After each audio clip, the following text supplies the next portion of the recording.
சிவாவும் ஆறுமுகமும் போய் சேதுவை புடிச்சிட்டாங்களே. Hard disk வேற அவங்க கிட்ட மாட்டிக்கிச்சு. ஐயோ, ரெண்டையும் சஞ்சய் கிட்ட கொண்டு வந்து கொடுத்துட்டா நம்ம இந்த கேஸ்ல இருந்து தப்பிக்கவே முடியாது.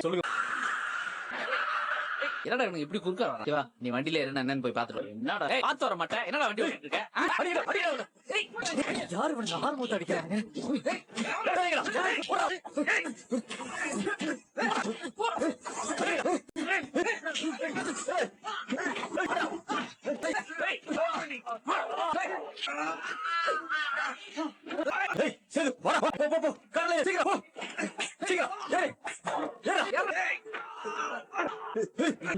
நான் சொன்னது நீ ஒபே பண்ணாததுக்காக நாளைக்கு கண்டிப்பா உன்னை சஸ்பெண்ட் பண்ணுவேன். பாவத்த சஞ்சய், இவர் எஸ்பி சஸ்பெண்ட் பண்ண போறாரு. சஞ்சய் நேர்மையா தான் இந்த கேஸ விசாரிச்சா. இந்த எஸ்பி தான் ஸ்னேகாவுக்கு ரொம்ப ஃபேவர் பண்றாரு. ஆமா அத்தை, இந்த எஸ்பி நேர்மையா இந்த கேஸ விசாரிக்கிறதுக்கு விட மாட்டாங்க. சொல்ல ஷோ. ஆர்டிஸ்கையும் சேதுவையும் சிவா கிட்ட இருந்து ரெக்கவர் பண்ணிட்டோம். Super super show. இனிமே இந்த கேஸ்ல சஞ்சய் உள்ள வர மாட்டார். நீங்க என்ன சொல்றதா இருந்தாலும் நாளைக்கு ராமச்சந்திரன் வந்ததுக்கு அப்புறம் சொல்லுங்க. சார், இந்த நேரத்தில் நீங்க சஞ்சய் சார் இந்த கேஸ்ல இருந்து ரிலீவ் பண்ணீங்கன்னா எங்களுக்கு கிடைக்க வேண்டிய நியாயம் கிடைக்காம போயிடும் சார். இந்த கேஸ சஞ்சய் விசாரிச்சா நேகாவுக்கு நியாயம் கிடைக்கும். அதனால சஞ்சயை இந்த கேஸ்ல இருந்து ரிலீவ் பண்ணிட்டேன்.